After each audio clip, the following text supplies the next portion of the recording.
स्वागत है rational English classes में। प्यारे बच्चों, आज हम लोग पढ़ेंगे विच से संबंधित कॉमन एरर के बारे में कि विच से संबंधित, विच से रिलेटेड कौन सा क्वेश्चन कैसे आता है एग्जामिनेशन में, इसके बारे में हम लोग पढ़ेंगे। यदि आप अंग्रेजी सीखना चाहते हैं, बोलना चाहते हैं, लिखना चाहते हैं तो ये वीडियो आपके लिए बहुत जरूरी है। वीडियो को आप अंत तक देखिए ताकि सारा कंसेप्ट आपको समझ में आ जाए। चले हम लोग शुरू करते हैं कि विच से रिलेटेड किस तरह का क्वेश्चंस आता है एग्जाम में। चले हम लोग शुरू करते हैं।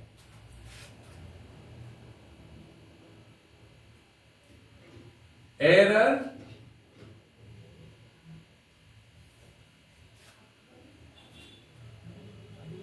errors in the use of with।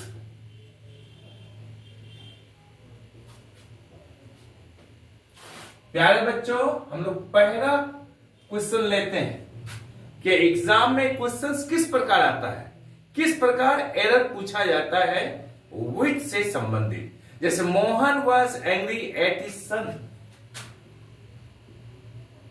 Mohan was angry at his son। प्यारे बच्चों, हम लोग जानते हैं यदि कोई व्यक्ति किसी व्यक्ति से नाराज हो तो विथ का प्रयोग होता है। जैसे यहां मैं लिख देता हूं एंग्री विथ अ पर्सन और एंग्री एट समथिंग।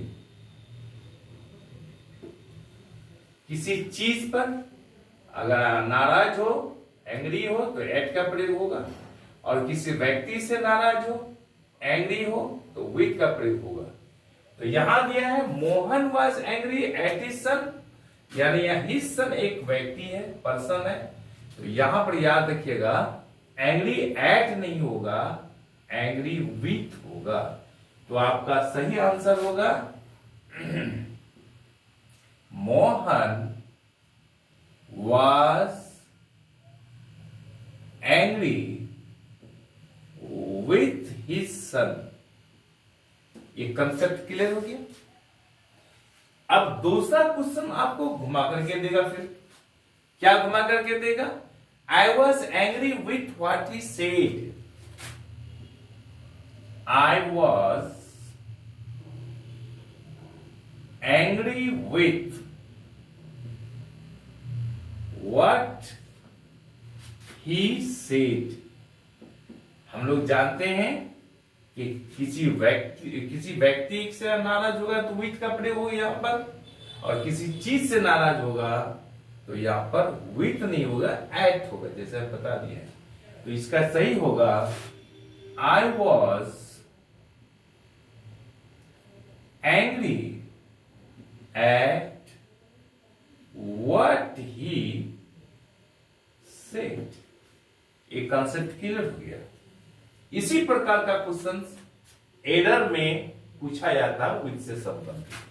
अब तीसरा क्वेश्चन हम लोग देखते हैं। He is married with Radha। He is married with Radha। ये सेंटेंस गलत है, इसको सही करना है। याद रखिएगा इस प्रकार का सेंटेंस में क्या आएगा? He is married to Radha। ये सही होगा। He is married to Radha। समझ गए? अब हम लोग चौथा सेंटेंस लेते हैं। चौथा सेंटेंस में क्या है? The glass was filled of milk. The glass was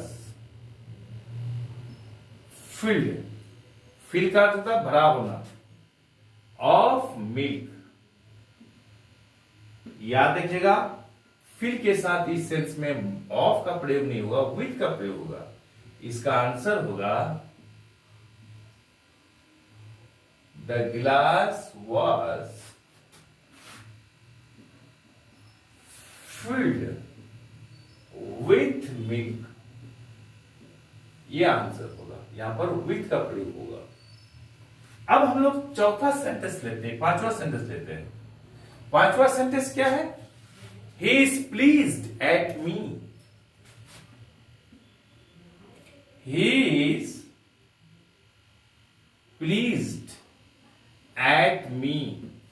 प्यारे बच्चों, हम लोग जानते हैं प्लीज हो या फिर डिसप्लीज हो, उनके साथ विथ का प्रयोग होगा। तो इसका आंसर होगा he is pleased with me। वो मुझसे खुश है। प्लीज का अर्थ होता है यहां पर खुश होगा। he is pleased at me नहीं होगा, यह रॉन्ग है। इसका सही होगा he is pleased with me। Okay, अब प्यारे बच्चों याद रखिएगा, प्लीज के बाद तो विथ आता है, किंतु इंफिनिटिव टू रहने पर, ये इंफिनिटिव टू रहने पर क्या होता है? प्लीज के बाद कोई प्रीपोजिशन नहीं आता है। प्लीज के बाद यदि इंफिनिटिव टू रहे तो कोई प्रीपोजिशन नहीं होता। जैसे Sita was pleased to hear that, Sita was pleased, Sita खुश थी, to hear that Rohit had succeeded।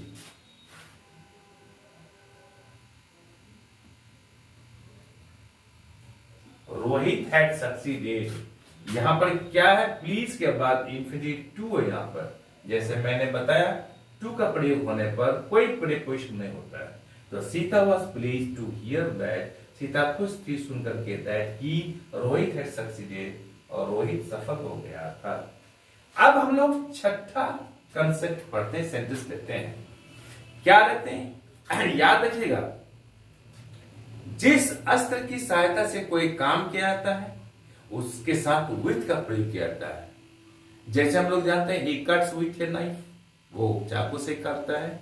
अगर ये कहा जाए he wrote with ink, he wrote with ink, ये सेंटेंस गलत है। क्यों? अगर यहां पर आर्टिकल ए या एन रहे तो विथ लगेगा। जब आर्टिकल ए या एन नहीं रहे तो इससे यह पता चलता है कि यह अनकाउंटेबल नाउन है इंक। तो इसका आंसर होगा he wrote in ink। he wrote in ink। दूसरा क्वेश्चन लेते हैं इसी से। she writes with pencil। she writes with pencil। यहां क्या होगा? ठीक उसी तरह से यहां आर्टिकल नहीं है, एन नहीं है, तो यहां होगा सी राइट्स इन पेंसिल।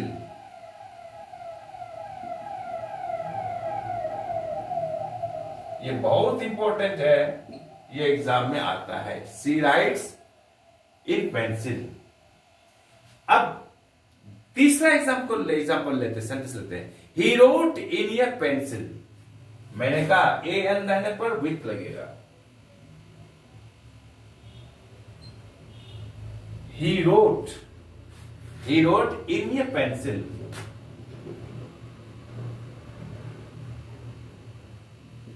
ये गलत है। जब आर्टिकल लगेगा ए तो क्या लगेगा? विथ लगेगा। He wrote with a pencil।